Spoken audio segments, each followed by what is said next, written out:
familiar. We might have done 42 because it's a pretty easy one. We could have done it real quick and I would have forgot that we did it. But it...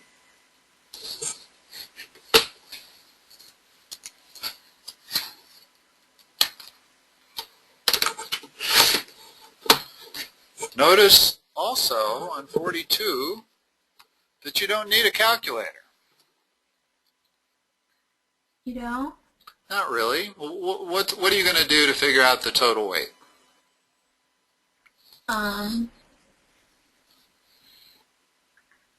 Well, I was thinking that you just multiply it by 6, but I don't think that's... No, that's exactly right. If you have 4,800 gallons of oil and each gallon weighs 6 pounds, I can write it like this. Gallons, and each gallon is 6 pounds per gallon. So the gallons cancel, and you're left with the total number of pounds of the 4,800 gallons. But what's the answer without doing your calculator on that?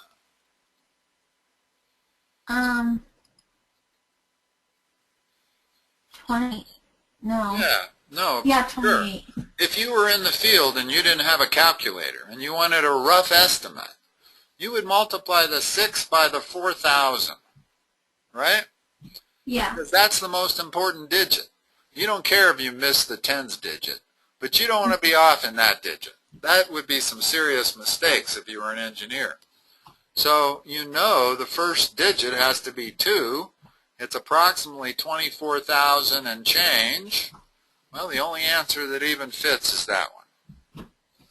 That's why I say you don't need a calculator. Okay, yeah. And that's pretty common on the ACT, is they don't really like to make it so the calculator benefits you. And so they will put answers with huge spreads. In other words, they didn't have 28,000 and also 29,000. Then we would have had to use the calculator. But because the lower number was 6,000 and the above number was 46, well, we know that 6 times that number is only that.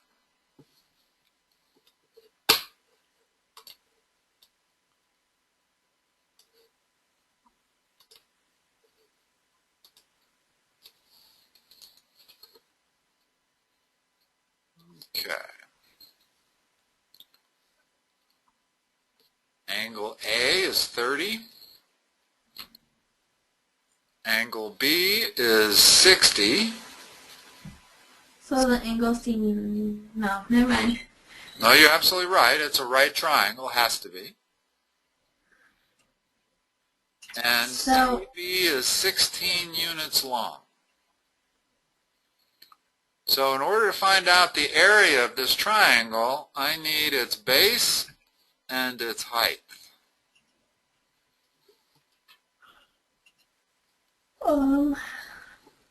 So let's draw our special 30, 60, 90 triangle that we know the dimensions of. If you don't know these dimensions, memorize them. They're extremely important to all mathematics from this point on.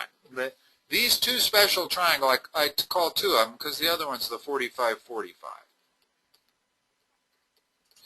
You want to know what the relationship is between these 3 sides so that you can answer questions like this.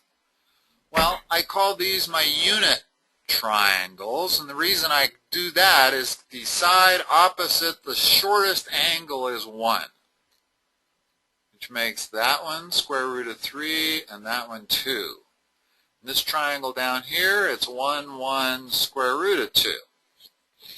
Okay? This is our similar triangle, correct? Yeah. How do we figure out the sides y and x based on the fact that they're similar? Well, wouldn't y be 4? No. What is the similarity ratio? Which is the ratio of similar sides. In other words, this has a hypotenuse of 16. This has a hypotenuse of 2. So the similarity ratio is 8 to 1, 16 to 2. Oh. So every side in this triangle has to be 8 times the sides of those triangles. So y is 8, and what's x?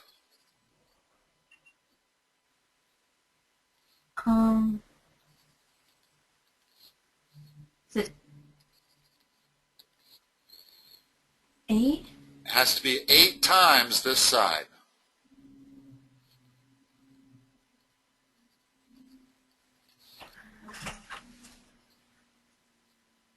But how would you, so would you multiply it all together?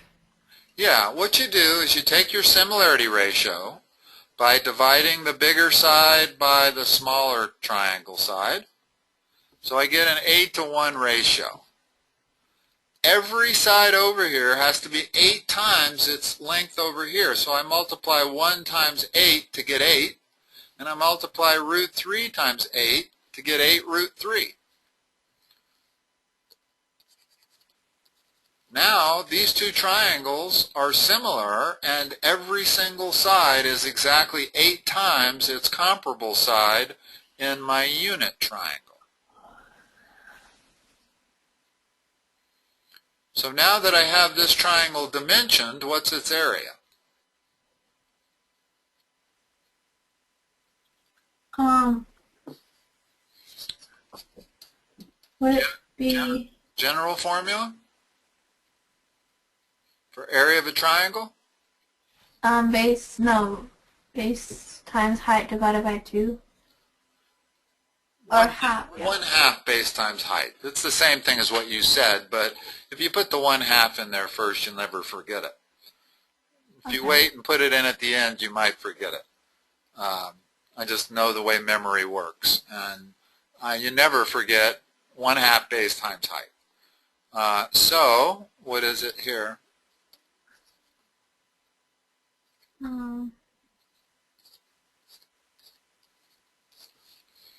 What is that number?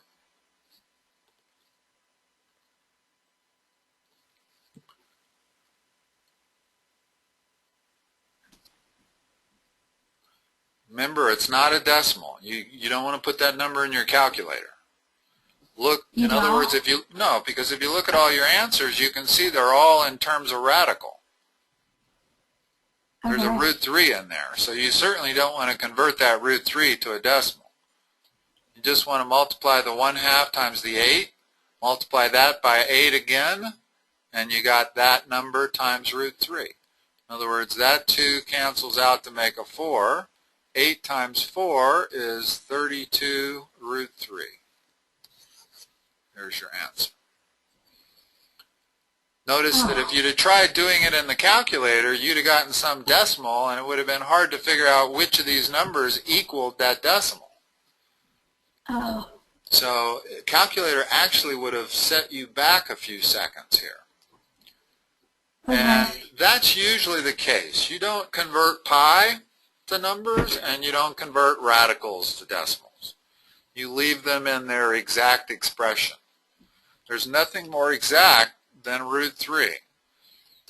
That's approximately 1.7, but that's an approximation of it. That's the exact number. All right. You can see they're getting a little harder, as I promised you they would, as we got into it a little bit more. They kind of save the hard ones for the last 10 or 15. Yeah.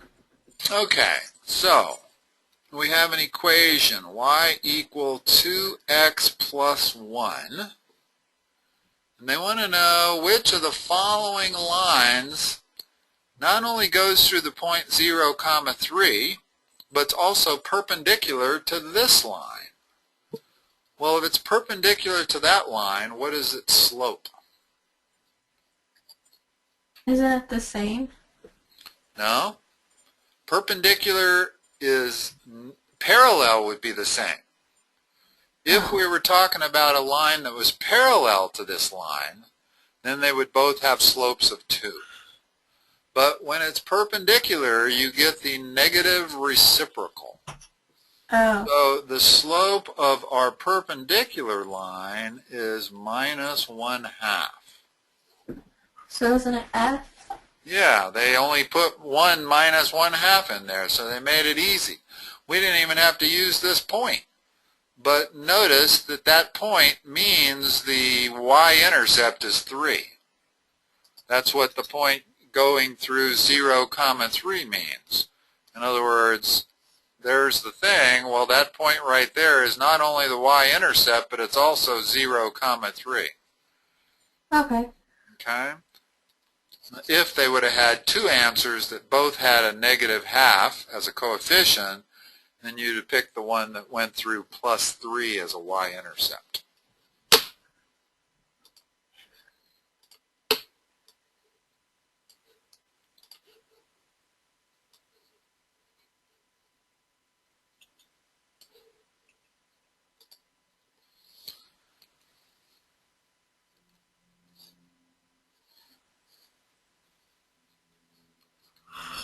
If a certain rectangle is 2 times as long as it is wide, then how should I label this rectangle?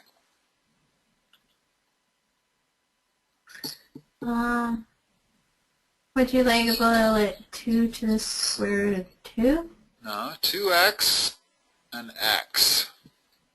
Oh. That means that the length is twice what the width is. Okay. In other words, I don't know what it is. I don't know if it's 20 and 10 or 10 and 5. I just know that this is twice that. So whatever this is, I'm going to call x, and I'm going to call this 2x. Okay? Okay. Now, suppose the length is tripled and the width is doubled. First of all, what's the area of this rectangle? Base times height. Okay, so what's that? 2x times 2. 2x times x, which is 2x squared. Okay, now I have another triangle, or another rectangle, excuse me, and the length is tripled, so what's my length of this rectangle? 3x. It's tripled. Oh. So 8x? No, 6. And the width is doubled. So 2x And the area of this triangle? is 6x. No, 12x squared. The area of the second rectangle is how many times as large as the area of the first rectangle? 6. Yeah, I just divide it. In other words, when they say how many times larger is it, the x's cancel, and I'm left with just 6. That was actually a pretty easy one. Yeah. As long as you knew to start the problem out, and I've told you this before, but if you want to solve a word problem, and anytime you see a problem like that, it's a word problem. Okay? In other words, they didn't give us equations. They gave us a description. Well, the first step of solving a word problem is to define your variable. So the first step I should have done was x equals the width. X equals the width of first rectangle. And you can almost not be too descriptive. In other words, that's really the way to do it. The moment you do that, everything else follows. In other words, if I say x is the width, well, they've told us that this is twice that, so that has to be 2x. And then I can proceed from there real easily. If you don't do this first step, it's sometimes really hard, as you realized, to dimension this rectangle if I don't do this first step. you have to introduce the variable. Okay. Okay? 296.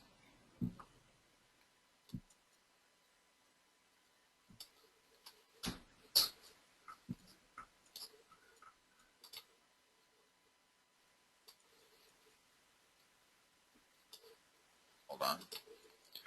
I'll get it there. Okay.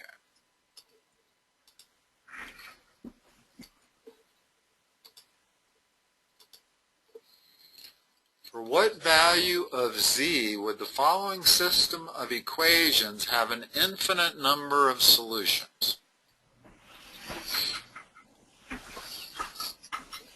All right, let's talk about systems of equations. If I say this, how many solutions does that single equation have? Wait, what's a single, like, guess I don't understand, like, what it's asking. I know. I'm going to explain it here. If I gave you this equation, there are an infinite number of solutions. X could be 1, y could be 9, x could be 2, y could be 8, x could be minus 10, y could be 20. You see how I have an infinite number of solutions? Oh, so that's an infinite number. That's what they mean by an infinite number. It means that I can have an infinite number of pairs of solutions. And the reason is because I have one equation and two variables. Whenever I have one equation and two variables, I can always have an infinite number of solutions. Okay? Okay. Now, if I introduce a second equation to the mix, have I added anything? Yes. No, because this equation is the same as this equation, just multiplied by 2.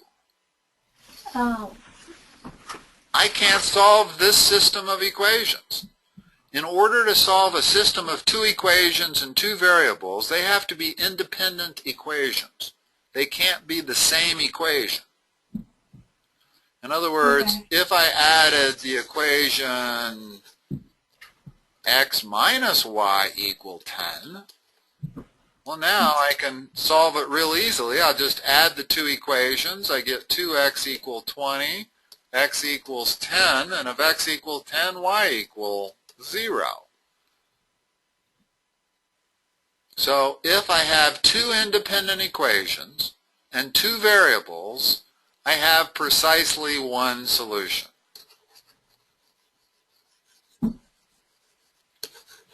But what if you have 3? Well, let's not worry about 3 for the moment. That just complicates the issue. This particular question we're looking at only has 2, but they've given us two systems of equations, and they've said, what value must z be so that this would be an infinite number of solutions? Well, notice that the first equation is 24x minus 15y equals 108. In the second equation, that's 3 times 24. That's 3 times 15. If 9z is equal to 3 times 108, I haven't added a new equation. I've added the same equation multiplied by 3. And I would have an infinite number of solutions. So I'm looking for 9z to be equal to 324, or 3 times 108. Where did you get 324?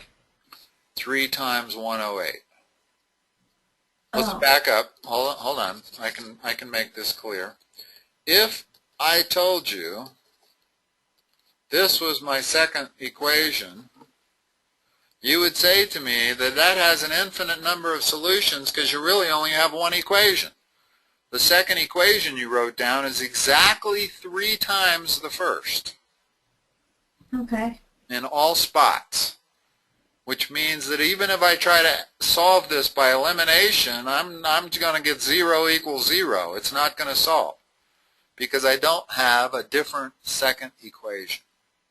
So their question is here is what do I have to make z so that this equation is the exact multiple of this equation, an exact multiple of 3, because I can see that that's 3 times that, 45 is 3 times that. If this whole number is 3 times 108, that's my answer. So I'm going to set 9z equal to 3 times 108. Solve that, you get 36 for z. Notice that if I make z 36, my second equation becomes that. 72x minus 45y equals 324. Same as the first equation, infinite number of solutions. But what do you do with the 9? It's like 3 times 36, or do you multiply 9 times 3 and that's like 27 and multiply Okay, that? hold on.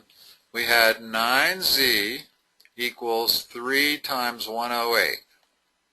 3 times 108 is 324. Z equals 324 divided by 9. That's 36. Okay.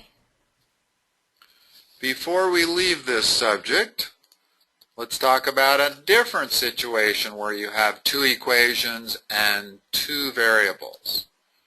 This is really 2 equations and 2 variables. Z is not really a variable. Okay, so what if I gave you these 2 equations?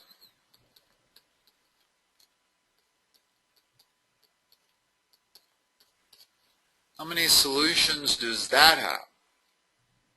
0. Yes, Well, 0. Because if I try to solve this by elimination, I get 0 equals 1 if I subtract one equation from the other. Well, the moment you get an answer like that, it tells you you have no solutions. okay. So we have 3 scenarios. We can have no solutions if you have something like that. We can have infinite solutions if you basically only have one equation, or the second equation is a multiple of the first. In other words, if I make this equation 2x plus 2y equals 20, that's not a different equation. So that's going to have, this is going to have the same number of solutions as just this would have, which is infinite.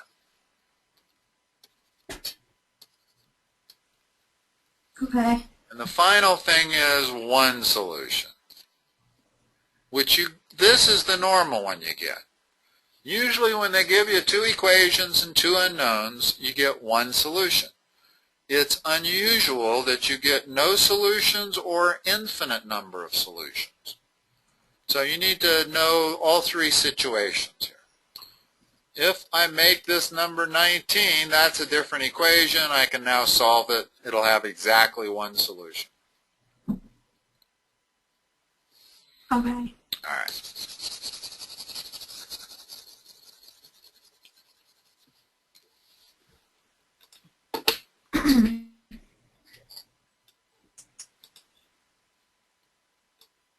This is just a straight counting problem.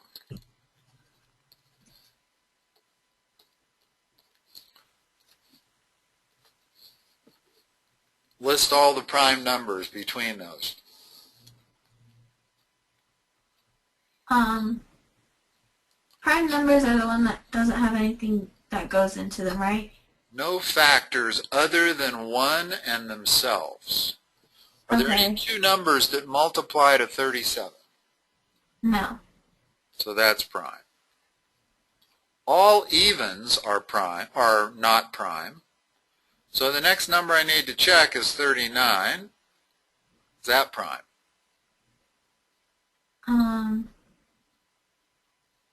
Yeah.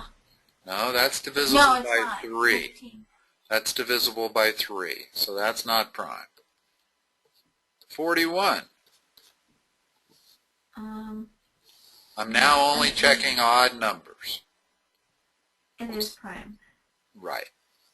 Okay. 43.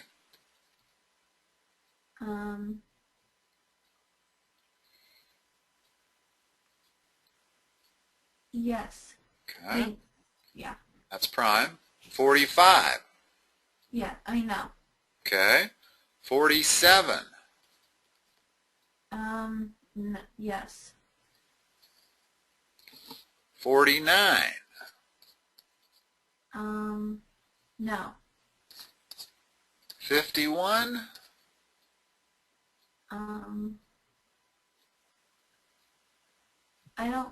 I think it's prime. It is. And 53. It's prime. So there's 1, 2, 3, 4, 5, 6 prime numbers between those two. Okay. That's really all you have to know about prime, is you have to understand the definition of it and how to determine if a number is prime or not. And really the way to determine is, can you find any factors of that? You don't have to find both factors. If you can find one number that divides evenly into any of these, then it's not prime. Okay. Okay? 63 wouldn't be prime because it's divisible by 7 and 9. All right, a trig question. Good.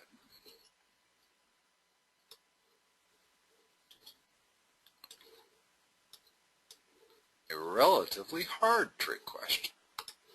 Well, most of the trig, as I've told you, is pretty easy and straightforward and basic. They're telling us that the tan of angle A is equal to x over y. Does that allow me to dimension that triangle?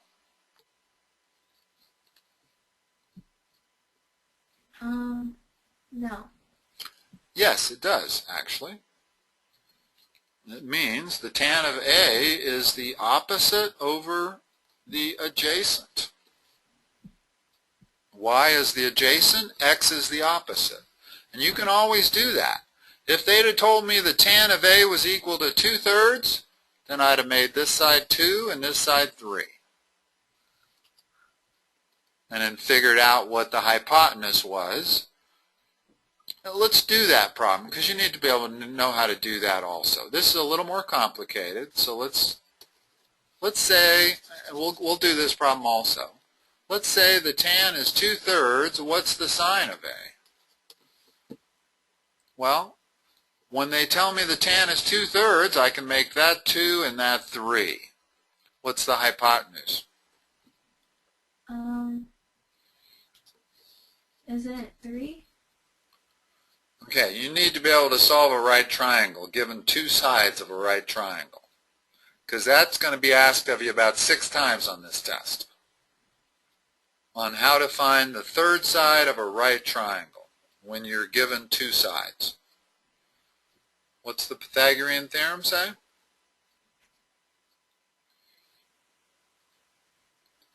C squared equals A squared plus B squared.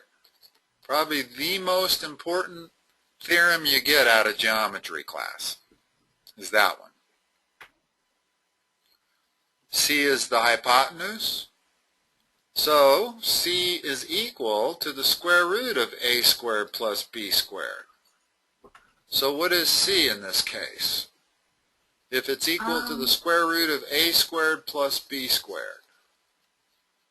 C is the hypotenuse. So 4, 9.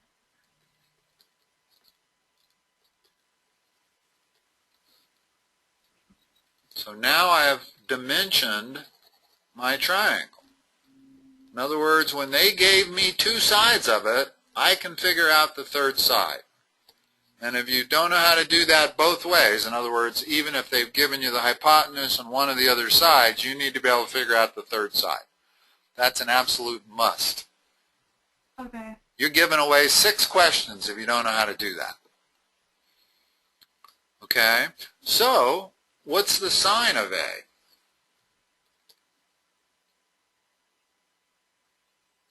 So don't you just plug in your calculator? No.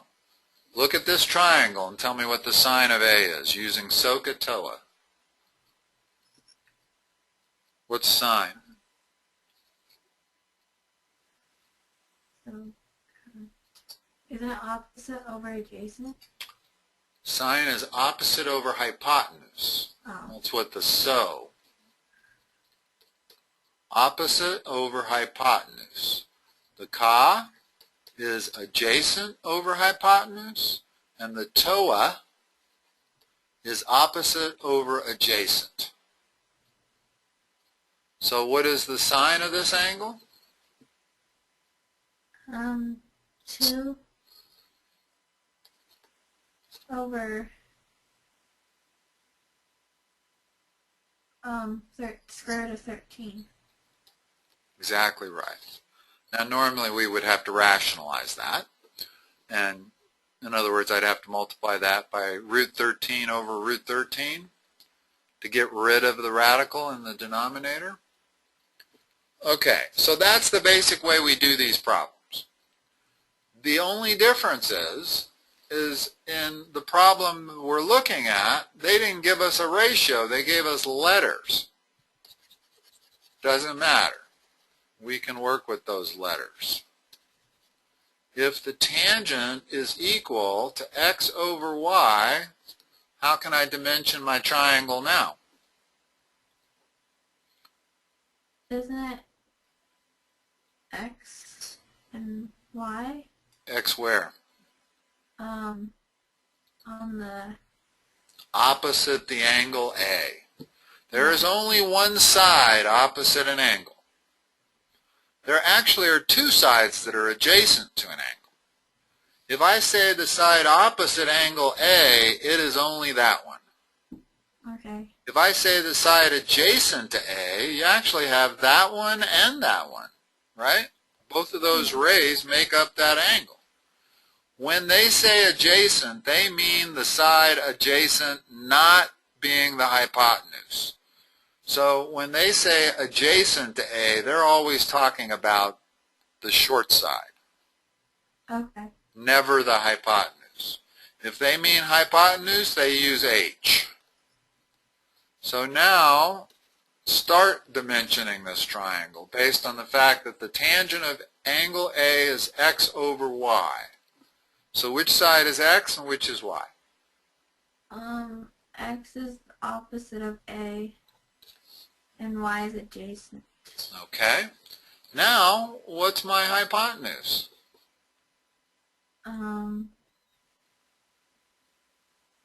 Isn't it x squared plus y squared? When you're solving a right triangle, first words out of your mouth, and I say this to every single student because every single one of them doesn't say it. The first words out of your mouth are square root of. Okay. Square root of x squared plus y squared. That's the hypotenuse. Now, what's the sine of A?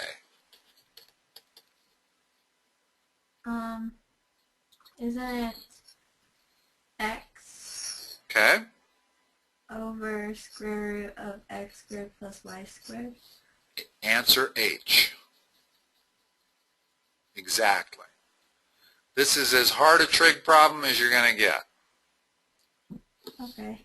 Before we go on, I want to do some right triangle solving, just to make sure you're fast at it. I'm going to give you right triangles with 2 dimensions. You tell me the third. What is x equal to? 9, 16. First words out of your mouth? Isn't it square root of 25? And then that's 5. Okay.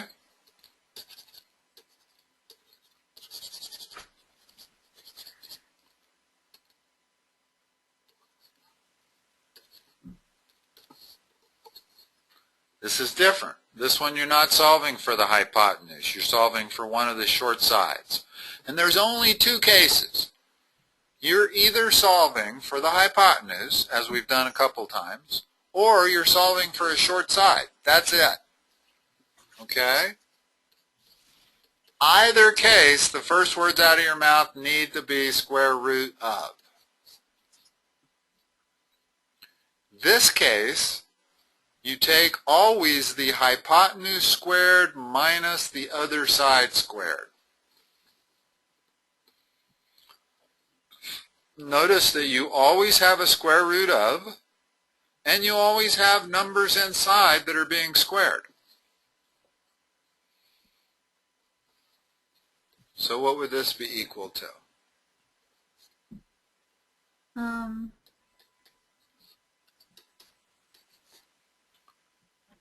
30, square root of 32. And simplify that. Doesn't it go down to 8 and 4? It does? Okay, we'll do it that way.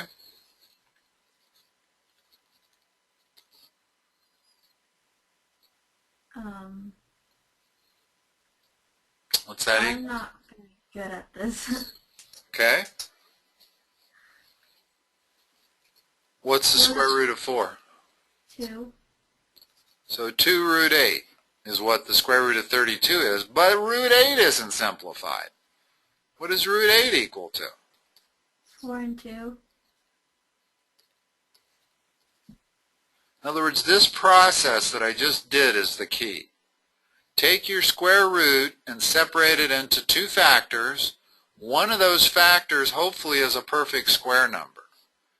So this ends up being 2 times 2 root 2 or 4 root 2. So that is 4 root 2. Now, let's go back to simplifying that. I'm looking for factors of 32, one of which is a perfect square, and the bigger the better. Notice that you used 4 times 8. I'm going to use 16 times 2. That gets me to the answer much quicker. In other words, if you find the maximum, the factor that is the maximum perfect square number, you'll get there quicker. Okay. You can always get there by doing it in pieces, like you did, by doing 4 times 8. But you usually have to do more steps. In other words, because the root 8 is not simplified.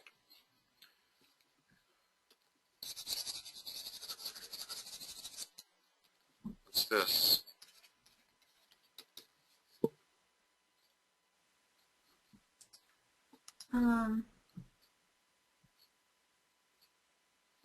Would you do 102? Perfect. Too big? Perfect. No. 100 is a big number that's the perfect square, and you know this can't be simplified anymore. So that's just 10 root 2. In other words, once you get a number here that you know can't be simplified, then I know this is the best way to do it. If there's an 8 under here, I know that can be simplified. So that's not ever going to be a final answer. Okay. Okay? Let's go back to the right triangles. We're not done yet. I want to make sure you can do these without error.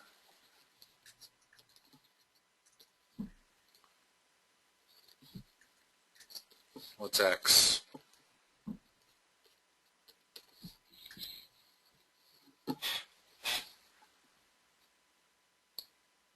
Isn't it the square root of 27? No, give it to me in pieces. It is, but I wanted to make sure you're doing it right. 6 squared minus 3 squared. That's what I want. That's what you want to memorize. what number it actually is equal to doesn't much matter. You're right, that is the square root of 27. Is that simplified? Yes. No. No. Why not? Because it can go down to 9 and 3. Right, and 9 is a perfect square number. Okay. One last check.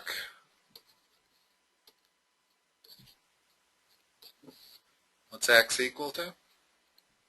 The square root of 6x squared plus 3. I mean 6 squared plus 3 squared. Yes. And that's all you have to memorize is that.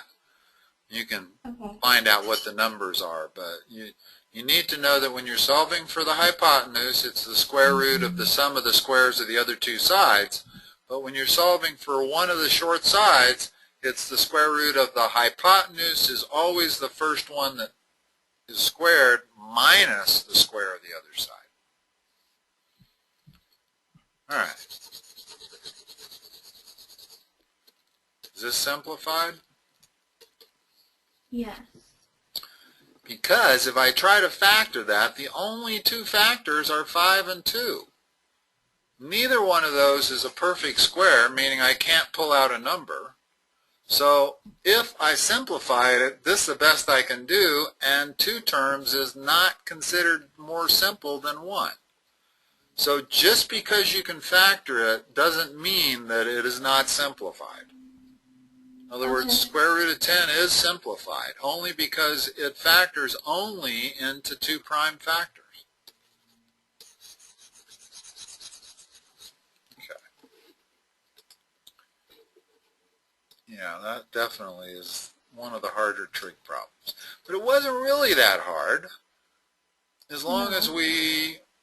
Let me give you a few more trig problems, because these are pretty common here.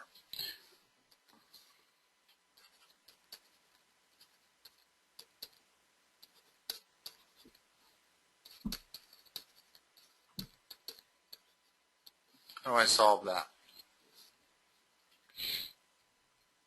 Like, you want the triangle and everything? That's the first step. Always draw the triangle. Always. And label which angle is theta, because if you don't have a theta in here, we can't dimension it. So we'll call that theta. I could choose to call this theta. You don't ever want to make this theta. Okay. Never make your right angle theta. But always draw a right triangle and label one of the small angles theta. Now begin to dimension this. Start. What 2 sides do I know? You know opposite and hypotenuse Is opposites what? is 2 and 3. Now finish the dimensioning. Like, do you want me to tell you, like, x equals... I can't figure out the tangent of theta until I know this side right here. Yeah, like, do you want me to tell you, like, how I'm solving for that side, or do you just want the answer? No, tell me how we get this side.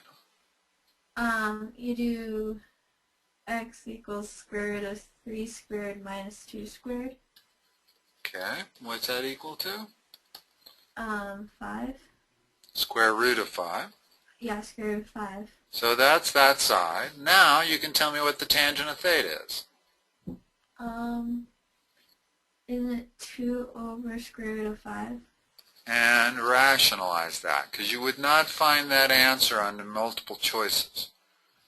You're going to find the one that has the rational denominator. How do I rationalize that? Don't you get rid of the square root? How do you do that? Times h by square root. Don't you? I can take any fraction and multiply it by the number 1 without changing its value. That's the only number I can multiply it by. So if I want to get rid of the square root from the bottom, I have to multiply the bottom by square root of 5. Since I multiply the bottom by that, I got to multiply the top by that because that is the number 1. And what I get is what? What's my answer when I multiply that? 2 over... Would it be 2 over 1 or 2 over 5? Multiply numerators, multiply denominators. Oh. 2 square root 5? And then square root 25? Or no? Oh. Square root of x times square root of x is always x, no matter what it is. Okay. Okay? So this number is the same as that number, but you would never see this as a multiple choice answer. You'll always see that. Because this has a rational denominator. This does not. That has an irrational denominator. So the tangent of theta would be 2 root 5 over 5. All right. Let's go on.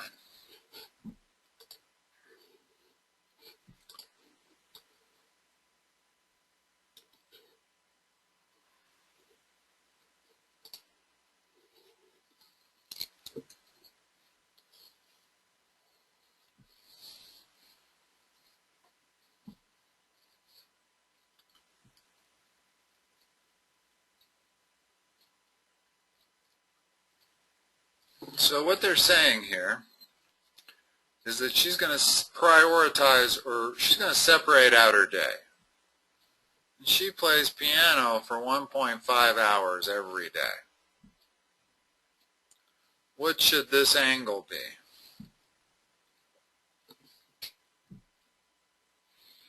What do you mean? Like what? Well, what's the total degrees if I make a complete circle around that point?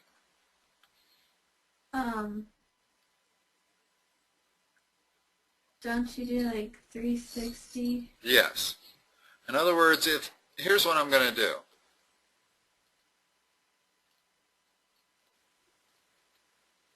Okay, this might be for eating, this might be for studying, so forth and so on.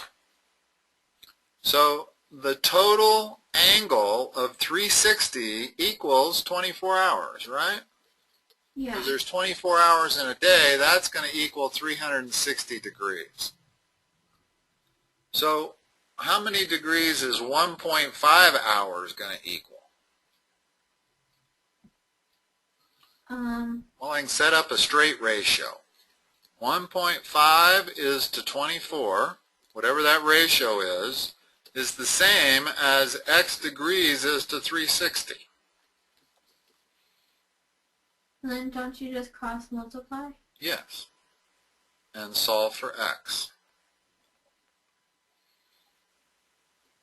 So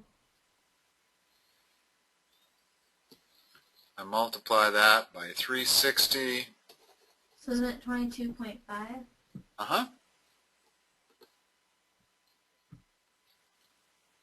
So it B. Yeah. Okay.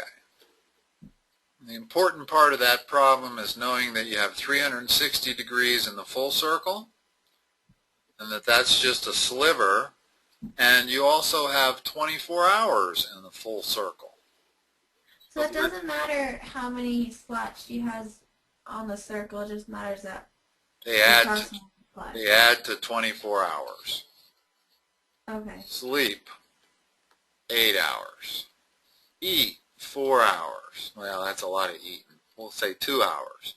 Studying, 2 hours. All of the hours are going to total 24 hours if she puts down exactly how she spends her 24-hour day. Since they all total at 24 hours equals 360 degrees.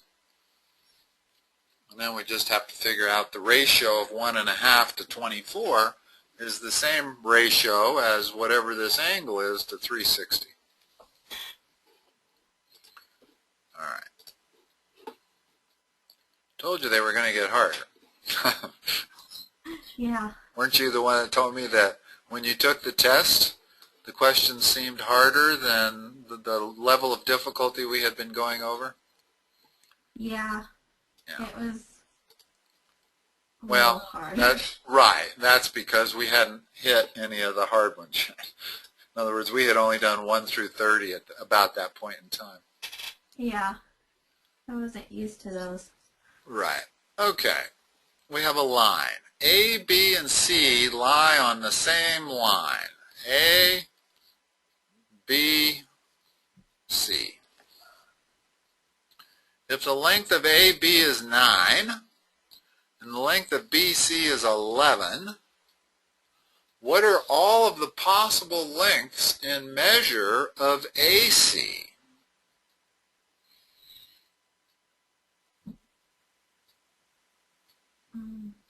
Notice that they did not tell us what order A, B, and C lie on this line.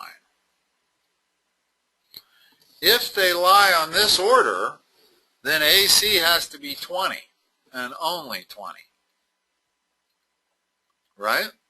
Yeah. Well, what if they lie like this?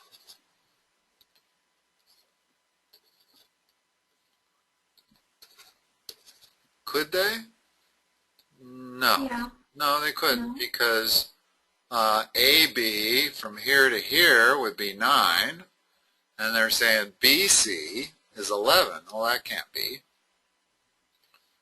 So that's not a possibility. Aha. What if I put C there and A there? Now I have BC is 11 from there to there, and AB is 9. So AC would be 2. So the order I put these points on the line is very much important. All of a sudden I just got 2 answers. It can be 2 or 20. Based on just switching the letters like I did. Now the question is, if I put B in the middle, and C there, and A there, well, let's see. BC is 11, AB is 9, again AC is 20. So if I go CBA or ABC, I get 20 and only 20. The only other answer I can get is when I put A in the middle, C there, and B there. Then I can get 2. So H. H. Mm-hmm. So then what's the difference between J and K? Or can you just automatically, like, cancel Beautiful. those out? Very nice noticing that. They're the same. The fact that they're the same means what? That you can just cancel them out? That they can't be, one of them can't be correct. In other words, they said any number less than 2 or greater than 20. That's the same thing this says. They just switched that around. Greater than 20 or less than 2. Since these are both the same, can either one of them be correct? No, because there's only one correct answer. They're never going to give you a question that has 2 correct answers. So just noticing that these are the same allows you to rule them out. And now we're down to these. Well, we already proved that we can get a 2 and a 20, so this has to be right now. Yeah. That's a good question, because in my mind I was wondering, well, I wonder if I've allowed for all the combinations. In other words, I didn't try BAC. Could that be Then different? you just, like, flip-flop C and B. Exactly. Exactly. Flip-flopping the endpoints doesn't change anything. Yeah. It gives you the same answers. So the only thing that really matters is when you flip-flop the middle. Yeah. All right. I think we have time for one more. Yeah.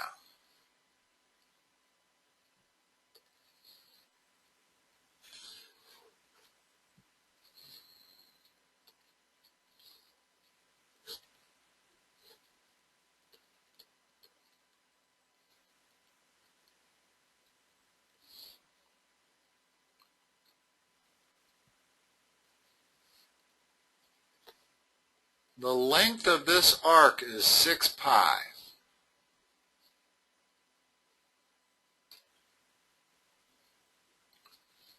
What does that allow you to figure out? I have no idea. Let me draw this a little bit better. When we're talking about arc length on the ACT, we're talking about a part of the circumference, right? Yeah. In other words, if I draw the whole circle, I would have the circumference. Well, if this part of that is 6 pi, and that's 30 degrees, what's the whole circumference?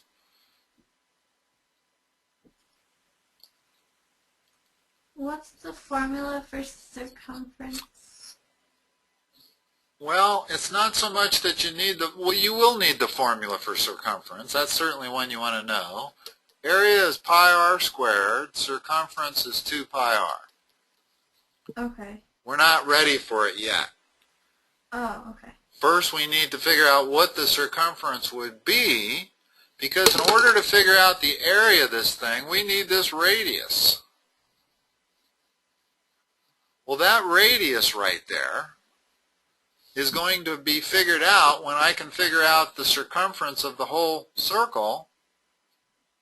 If I know the circumference of a circle, I know its radius. If I know the area of a circle, I know its radius, right? There's only two variables there, circumference and r. So if you give me circumference, I can give you r. Or if you give me area, I can give you r.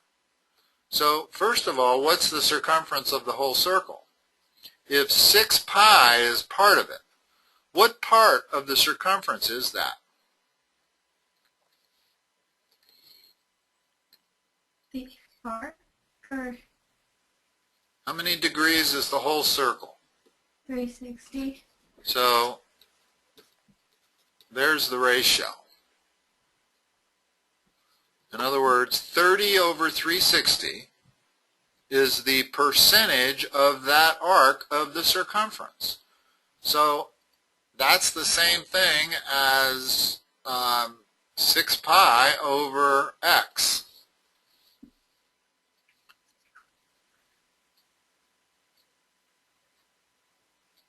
You see that? Why this equation? Here, let me erase this one up here.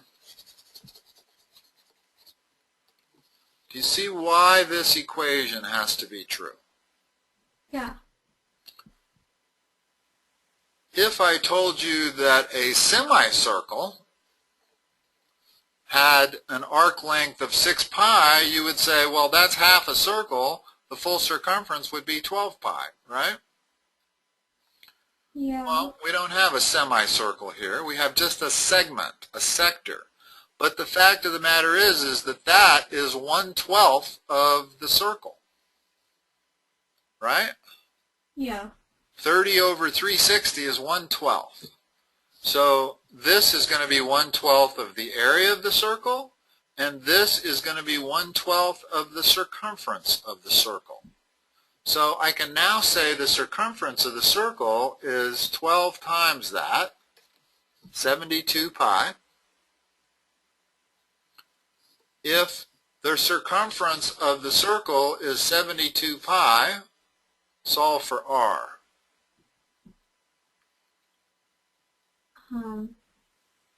Don't you divide 72 pi divided by 2 pi? Yeah. So r is 36.